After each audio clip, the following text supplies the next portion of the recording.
In the last lecture, we discussed about the frequency domain solution of the single and multi degree of freedom system, and in that we discussed about the obtaining the frequency contents of the ground motion, and with the help of that frequency content of the ground motion, we solved the problem in frequency domain, obtained the frequency contents of the response, and then inverse Fourier transform it to obtain the time history analysis. For the multi degree of freedom system, we require the R matrix, whereas for the single point excitation system we require I matrix or I vector, whatever be the case. Now, here is an example problem which illustrates how we can obtain the response of a multi degree of freedom system using both time domain and frequency domain. In a multi degree of freedom system, for example, in this frame we have three ground accelerations, and these three ground accelerations are different, although the same earthquake wave is passing through all the three supports, but because of the time delay that has been assumed, the excitations at the three supports would be different. So, in order to understand that, we take 30 seconds duration of the ground motion, and which is travelling. When it arrives here at this particular point, then the ground motion at this point would be 0, and next here also it will be 0.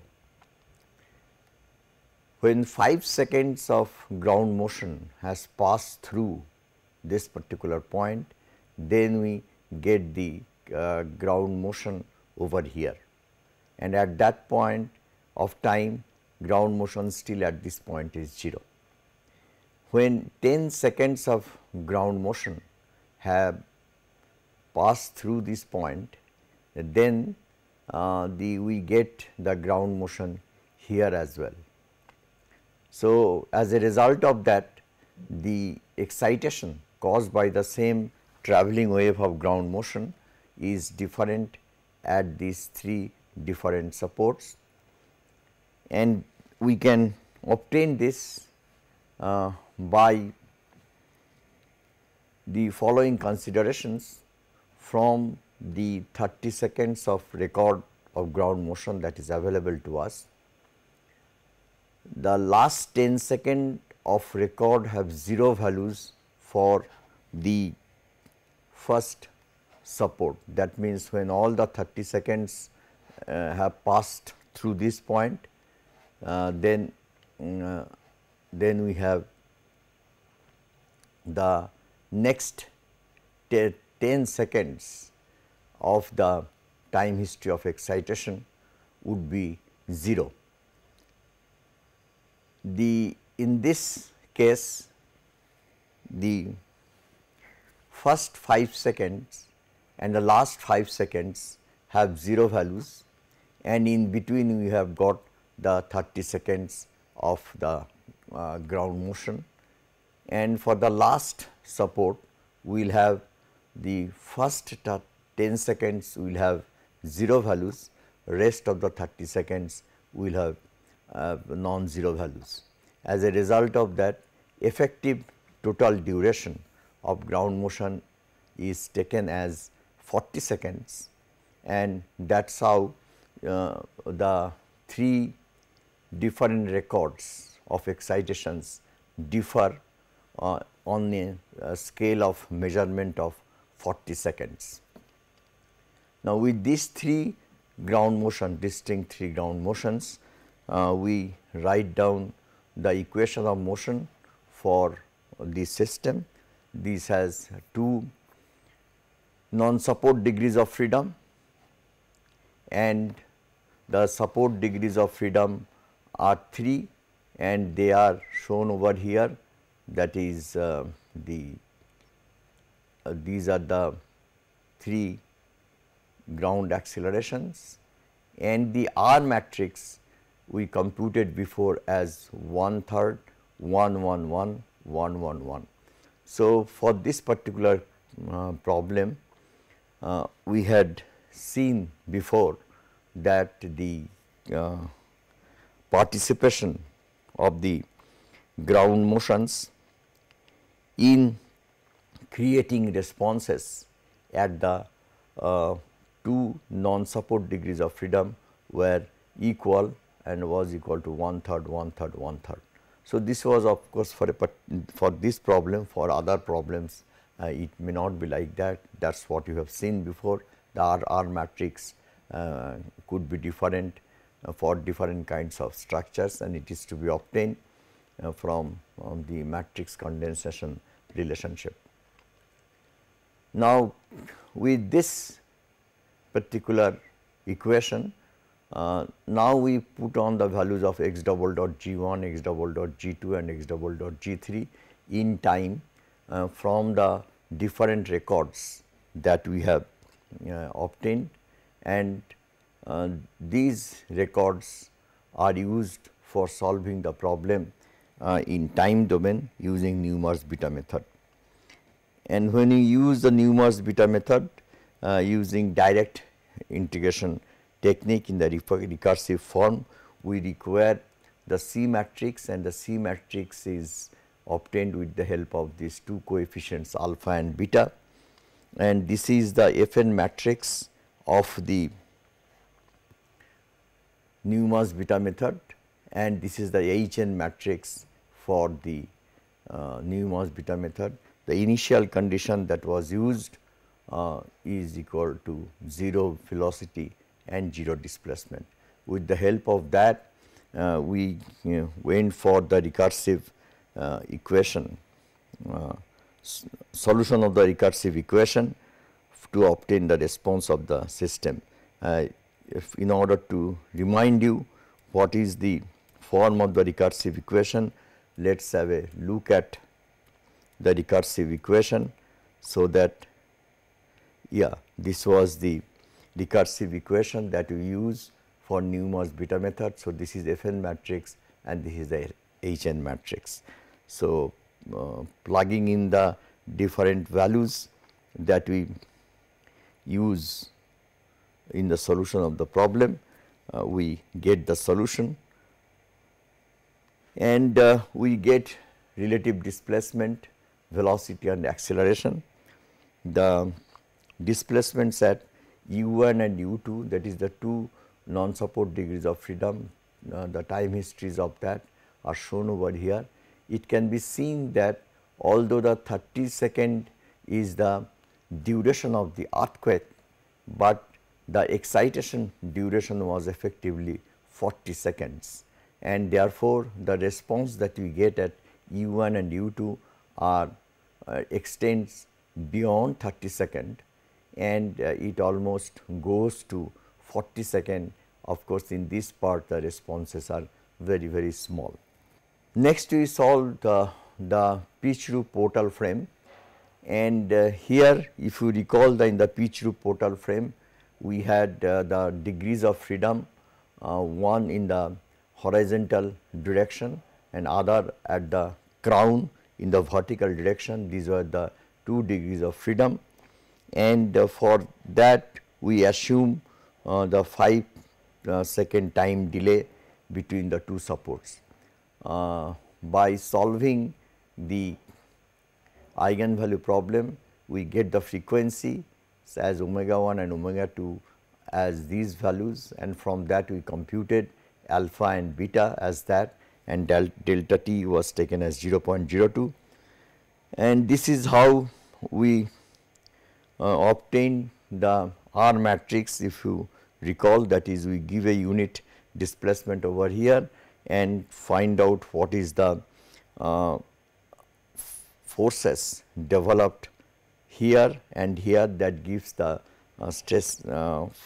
stiffness matrix, and from that one can obtain the value of the displacements caused at these points due to the unit displacement. Similarly, if we give a unit displacement over here, one can find out what is the vertical displacement here and what is the horizontal displacement over here, and they constitute the R matrix.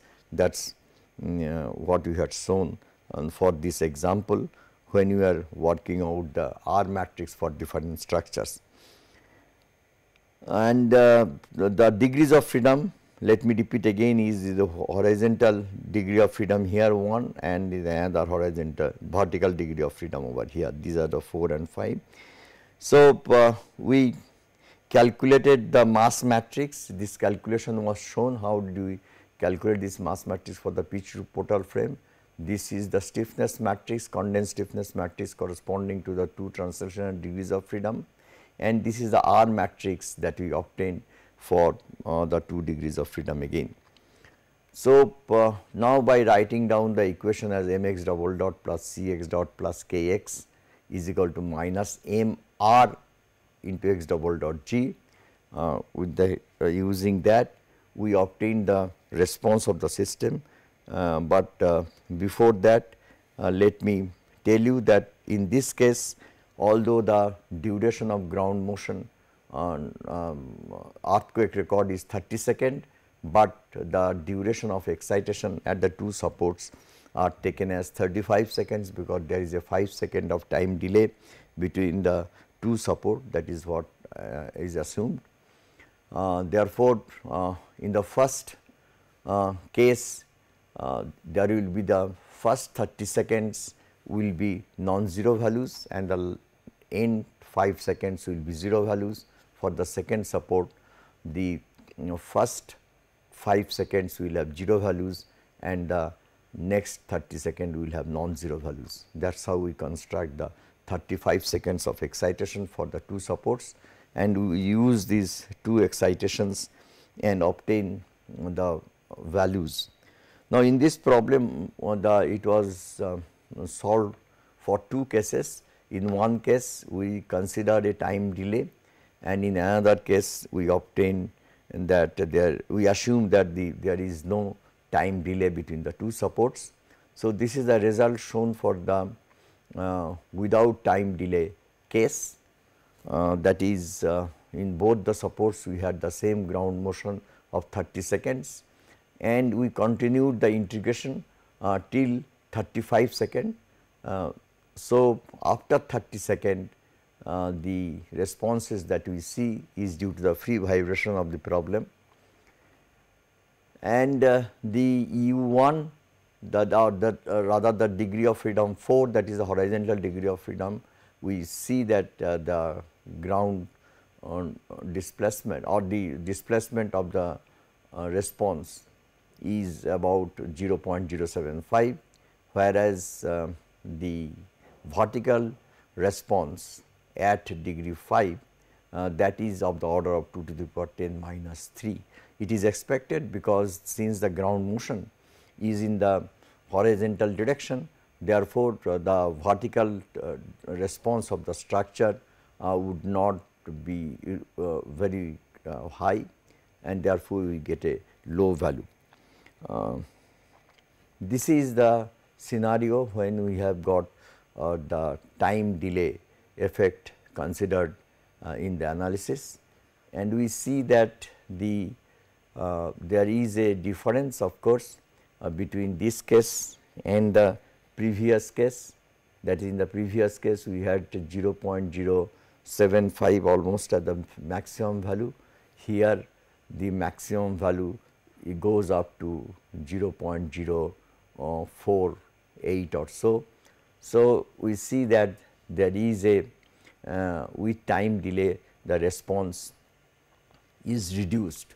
That is expected whenever there is not a perfect correlation of the ground motion between the 2 supports, the responses, at least the displacement responses generally is decreased.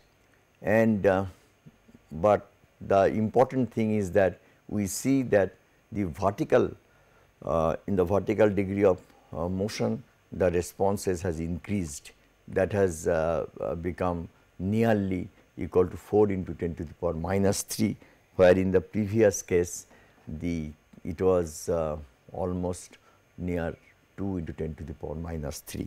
So, we see that the horizontal, in the horizontal direction, the response of the structure is decreased due to the time delay effect, whereas in the vertical direction in which the ground motion is not acting. So, in that vertical direction the response of the structure is increased. Next, let us come to the state space direct analysis, and we have written down the equation of the state space before, and in that we have an A matrix and F matrix, and the form is equal to Z dot is equal to A Z plus F, if you recall, where A is a matrix, Z is the state of the system consisting of x and x dot, that is a displacement and velocity.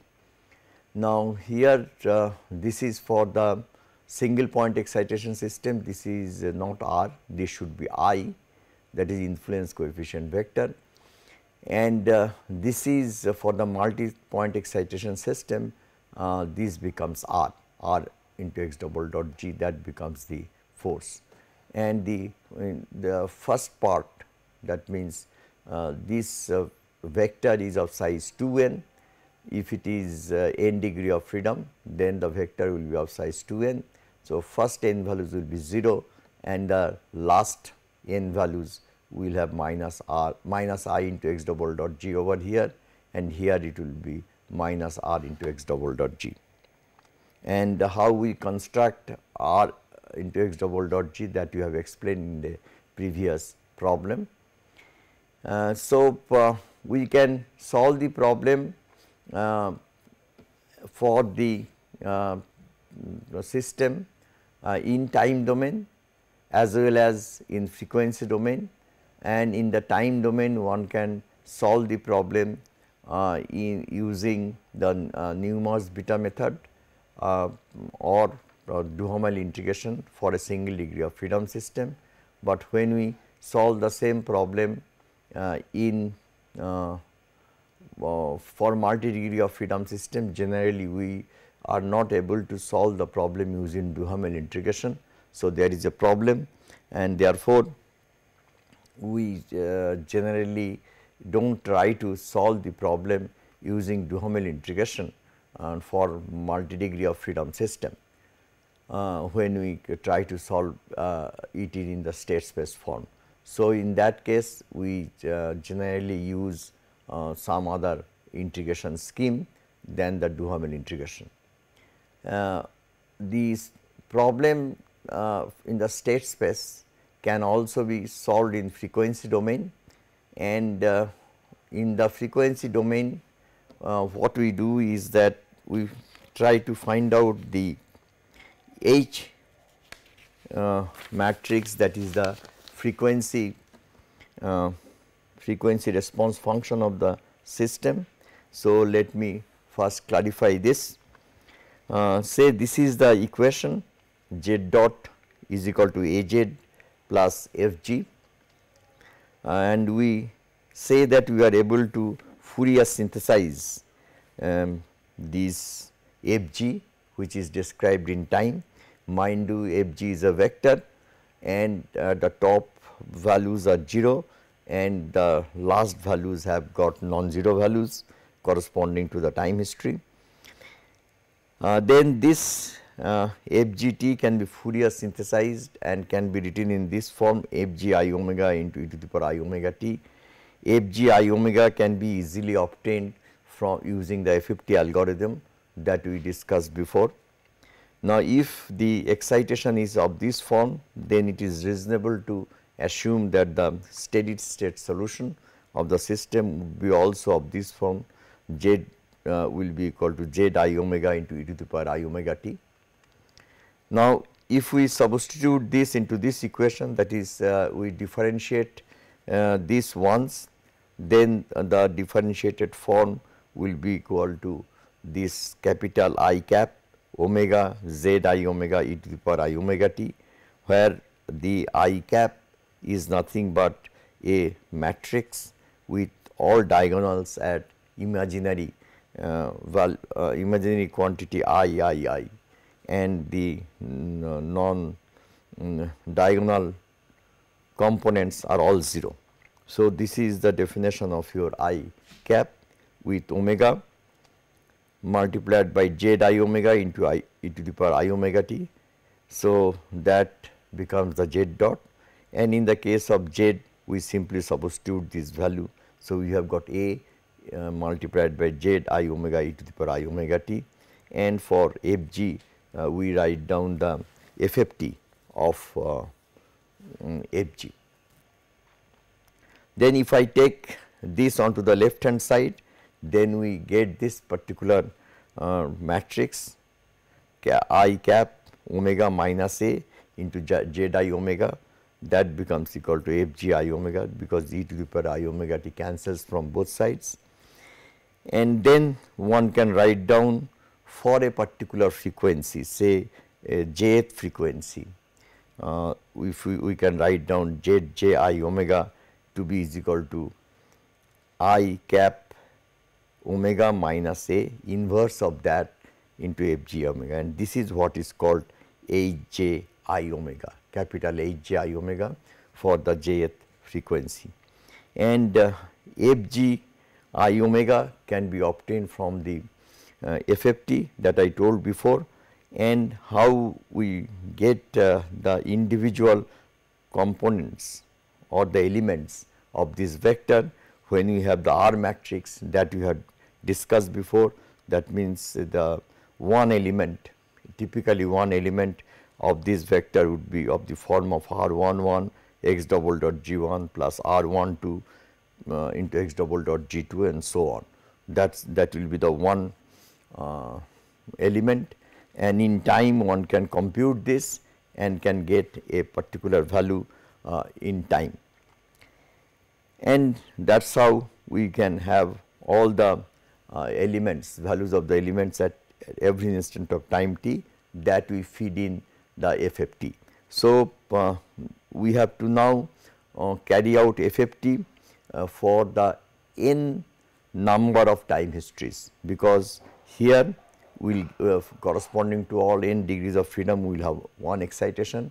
So, we will have n time histories which are inputted into the FFT algorithm to find out the vector of f g I omega. Now, with this background, so for the jth response quantity in frequency domain, we can write down this relationship, and H j I omega is defined like this, that is what we explained before. And then once we get the value of Z j I omega, then for different values of omega we obtain this Z j till the Nyquist frequency or the cutoff frequency, and then after that we add on the complex conjugate values, that is again what we discussed before, and that entire values of or the values of the Z j omega at a interval of delta omega.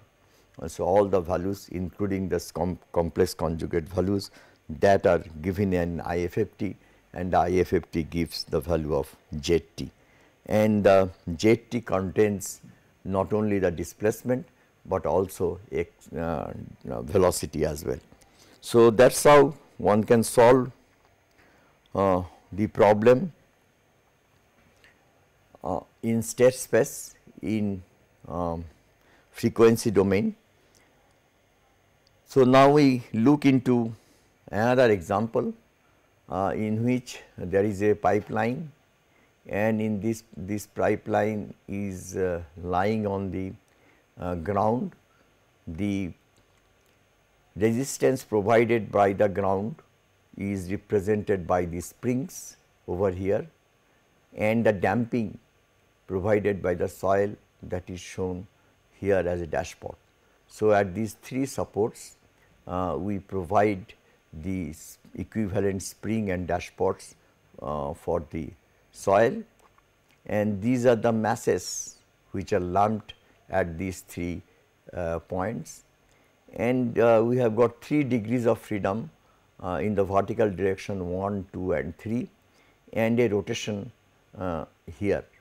So, what we do first is that we condense the rotational degree of freedom, we condense out, and then have only a 3 by 3 matrix corresponding to this vertical 3 degrees of freedom with these values which are specified over here. Next we obtain this is the K matrix which is obtained, this is the C matrix which is obtained using assuming it to be a classically damped system, and in which the values of alpha and beta are these. So, with these values the C matrix is generated. Then we form the A matrix, and this becomes the FG matrix, and since we assume that the ground motions at these 3 supports, they are same, that means there is no time lag between them, that is why we have 1 1 1 over here, this is minus 1 1 1, that is the last 3 values are this, and the top 3 values of course will be 0. Then we Fourier synthesize these FG, and once we Fourier synthesize these FG, then one can obtain the values of the responses of the 3 displacements in frequency domain, that is Z, J omega, and using IFFT we obtain the response of the 3 degrees of freedom in time domain. So, this is the time history of the displacements for degree of freedom 1, that is shown. Then we have the time history of displacement at 2 and time history of displacement, this is 1 and 2, these 2 are shown, and this result is for the solution that we obtain by solving the equation not in the state space, but by solving the problem in the as a second order differential equation. There also we can obtain the solution in the frequency domain. So, the objective of this problem was to solve this problem by 2 methods, that is using the frequency domain ordinary and state space solution. So, ordinary means the solution of the second order differential equation, and the state space solution is the one in which the Hj matrix is different than the Hj small hj matrix that we obtain for the second order differential equation. So, and the results you can see that they compare very well, that is the displacement of degree of freedom 1 over here has a maximum value of almost 0.05. There you can see that again the maximum value is almost 0.05. So, the responses obtained by the ordinary solution of the ordinary differential equation, the state space equation, they are obtained as same. Next, if we are wanting to solve the problem for absolute displacement, then we use a different equation, and in that different equation, on the left hand side of the equation you have all the terms written in terms of the total displacement, that is total displacement, total velocity and total acceleration.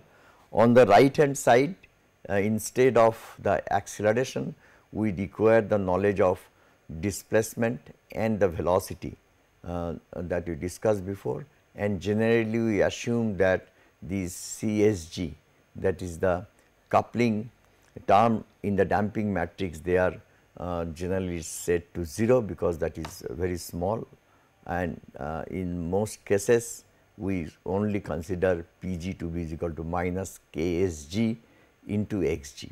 So, by knowing not the ground acceleration, but the ground displacement, one can obtain the value of Pg vector over here. And once we know the Pg vector, then we can solve the problem either as a second order differential equation or in the state space, and we can use whatever method we want, that is we can solve it in time domain or in the frequency domain. Now we come to what is known as the modal analysis, which is very popular in the dynamics. In the beginning of the multi-degree freedom system, I mentioned that the solution for the multi-degree freedom system can be obtained for two kinds of excitation. One is for the single point excitation, other for the multi-point excitation. Again, for both types of excitations, we have a direct solution and the solution obtained by modal analysis.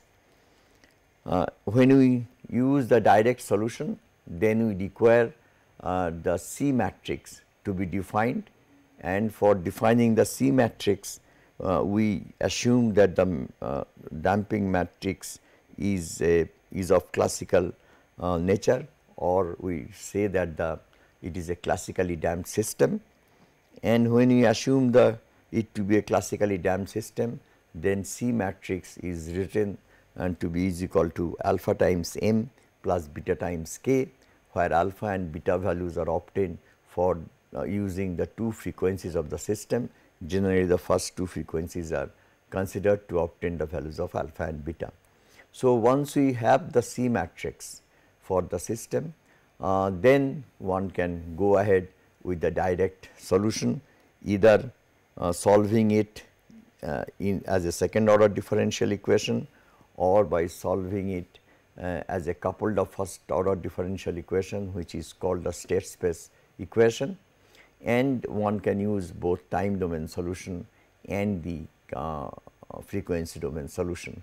In the time domain solution for multi-degree of freedom system, we generally adopt Newmark's beta method for solving the problem.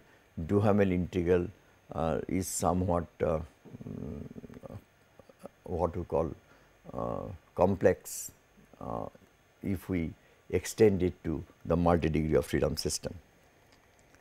Now we come to the modal analysis, and in this analysis we try to take advantage of the properties of the mode shapes or undamped mode shapes of these structures.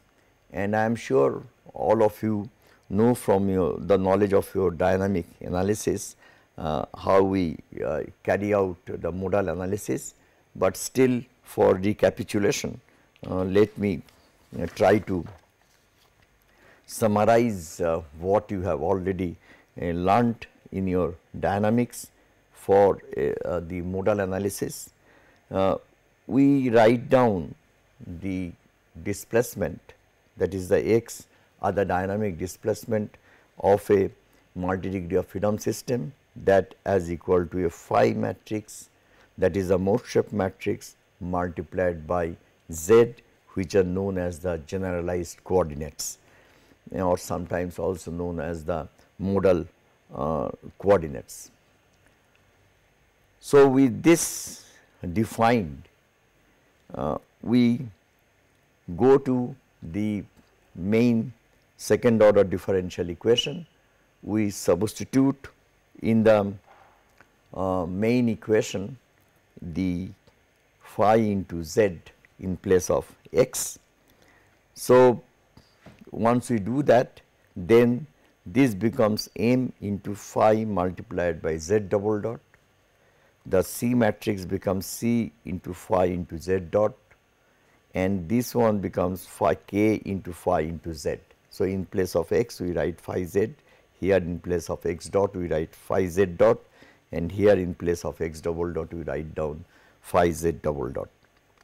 Once we do that, then we pre-multiply by the transpose of the phi matrix, and once we pre-multiply by phi t, then here we get a term as phi t, here we get phi t, here we get phi t, and on the right hand side also we multiply it by phi t. Now, for a single point excitation system it will be I, for a multi-point excitation system it will be R. Then comes the property of this phi t m phi and phi t c phi and phi t k phi. The mode shapes of the undamped system obtained by solving the eigenvalue problem, that is k minus m omega square, absolute value of that will be equal to 0, or in standard form it is written as Ax is equal to lambda x, and we give this A matrix into the in any standard program for eigenvalues, and then it gives the eigenvalues and eigenvectors of matrix A. So, those eigenvalues and eigenvectors are nothing but the mode shapes and the frequencies of the system. Now, the property of these eigenvectors or the mode shapes are that it is orthogonal with respect to K matrix and it is orthogonal with respect to mass matrix. Orthogonality condition means phi t k phi will lead to a diagonal matrix, that is this will be having only a diagonal values as non-zero, all of diagonal values will become 0. So, this turns out to be a diagonal matrix. Similarly, M matrix becomes a diagonal matrix because this is also orthogonal with respect to the mass matrix. Now, if one assumes that the C matrix is proportional to the alpha times m or is proportional to mass and stiffness matrix, then one can write as C is equal to alpha into m plus beta into k. Therefore, phi t c phi also will become diagonal because phi t k phi will be diagonal, phi t m phi will be diagonal. So, therefore, this phi t c phi also becomes diagonal.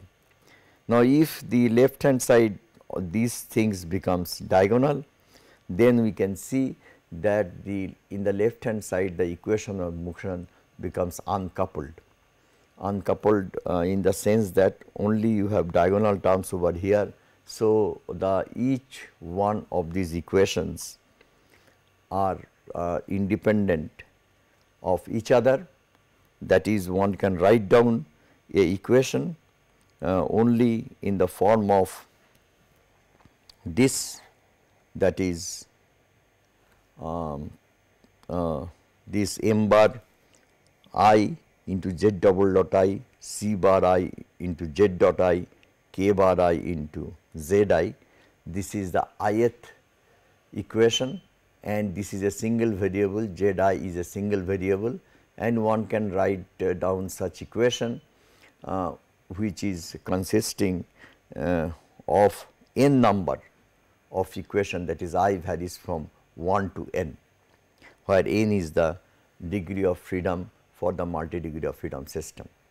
So, this is the basis of the modal analysis, and if the k bar I and m bar I that are taken, and we divide k bar I by m bar I, then we get the frequency, natural frequency square, right. That is the ith natural frequency we get like that, and one can write down c bar I that is to be is equal to twice into twice xi I omega I into m bar I, and if we divide all through by m bar I, then we land up in a equation in a single degree of freedom equation in which it is defined with respect to frequency of the mode, ith mode, and the damping of the ith mode. Generally, we assume the constant damping for all the modes, therefore, we do not write down here xi I, but we write simply xi, indicating that it does not vary with modes. Then on the right hand side, the entire thing, this is phi I t m r into x double dot g, that can be written as a summation of lambda I k multiplied by x double dot g k. Now, the k indicates the supports. That means, in a multi-degree of freedom system, if you have got s number of supports, then these s number of supports can be considered in the analysis, and these at these n supports we have different ground accelerations, that is represented by x double dot g k. K stands for the number of the support. So, this x double dot g k varies from support to support, and lambda I k is a quantity which also varies from support to support. So, here we have got lambda I k defined as phi I t multiplied by m into r k, where r k is the ith column of the R matrix. So, divided by phi I t m phi I. So, that is the definition of lambda I k. So, it is support dependent, that is it has an index k.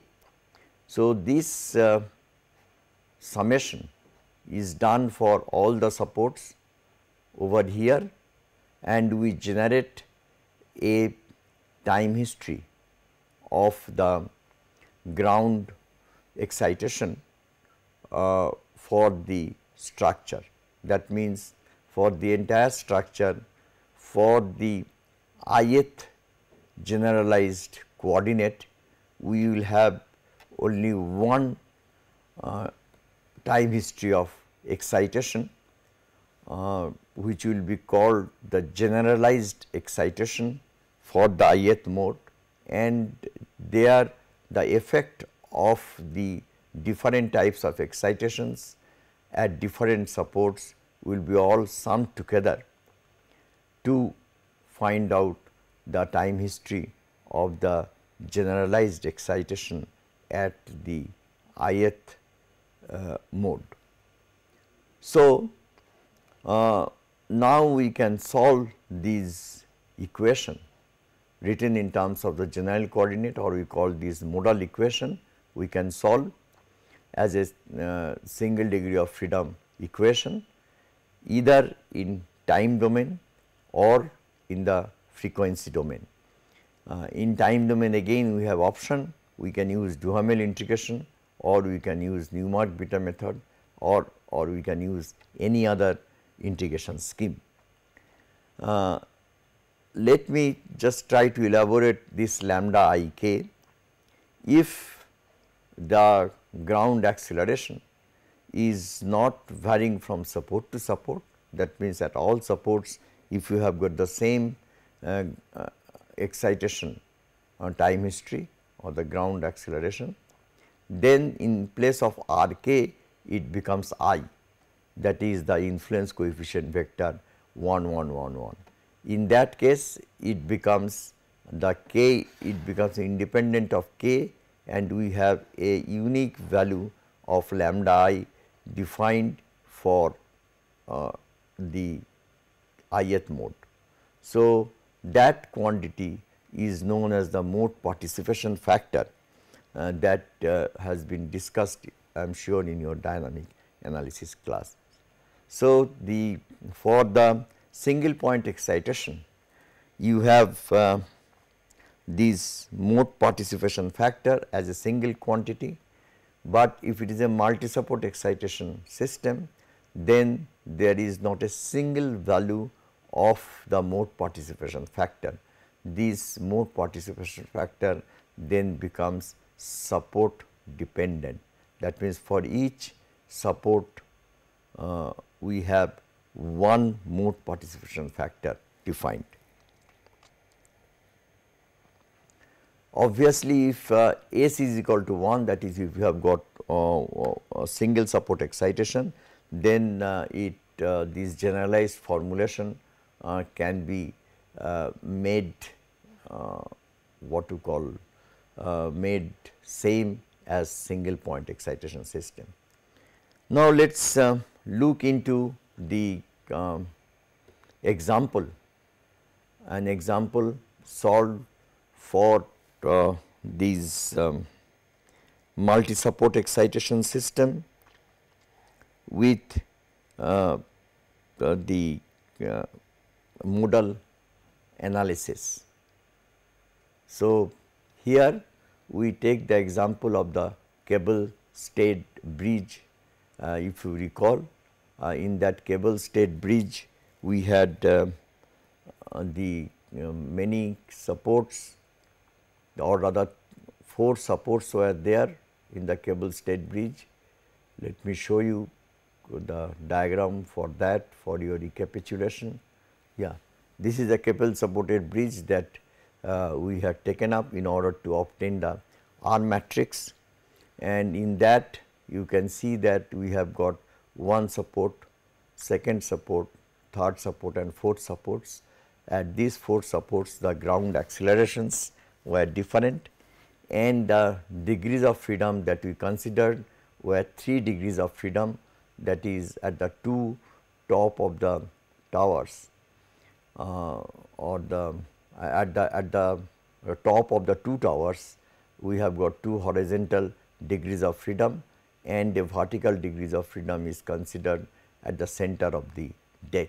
So, these were the 3 degrees of freedom, dynamic degrees of freedom that we considered.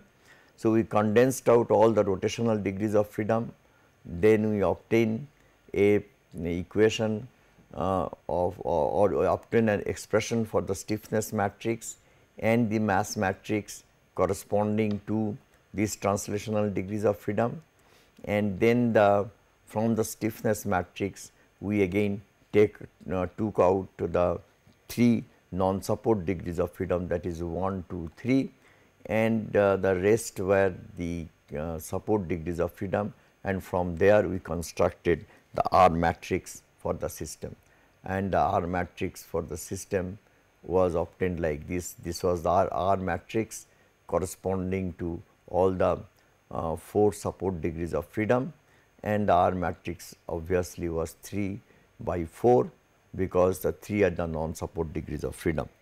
So, with this R matrix in position, we try to solve this problem, and the solution for the problem, the solution for the problem were obtained with the K matrix, that is the for corresponding to non support degrees of freedom, that was the K matrix that was obtained, and the mass matrix was a diagonal mass matrix because we lamped the masses at the 3 degrees of freedom, and then this was the R matrix that I had shown you before.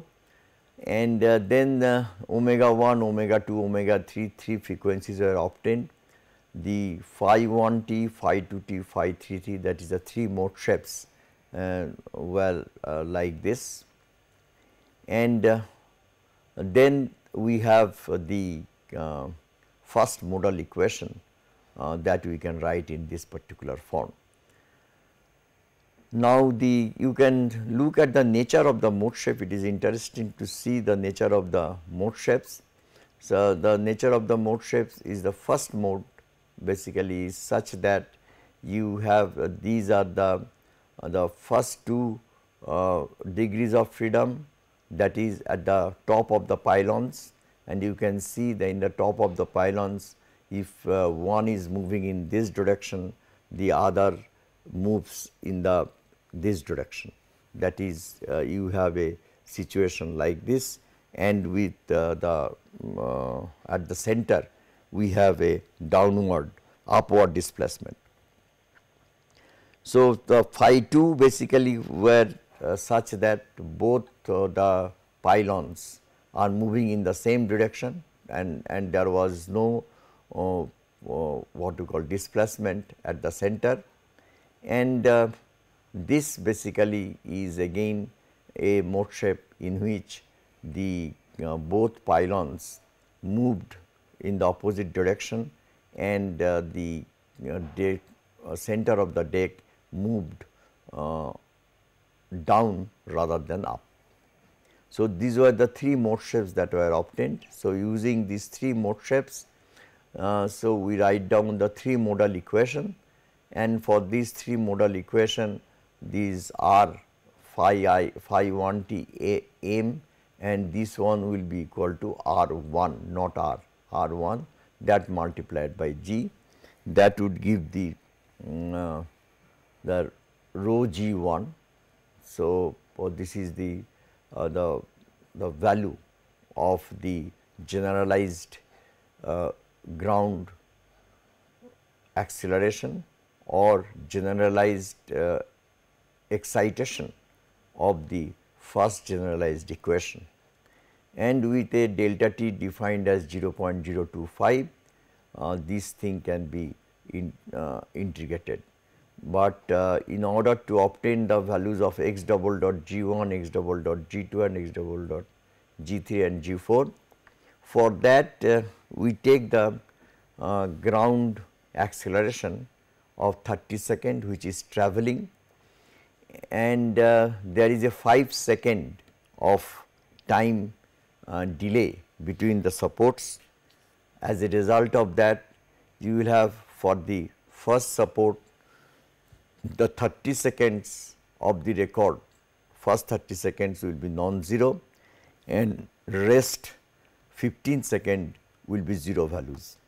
Similarly, for the second support, you will have first 5 seconds as zeros, then you will have got 30 seconds of the record, and the last 10 seconds will be 0. So, that way we can construct the different excitations at different supports from the 30 second of the actual earthquake that is travelling, and with a 5 second time delay between each support.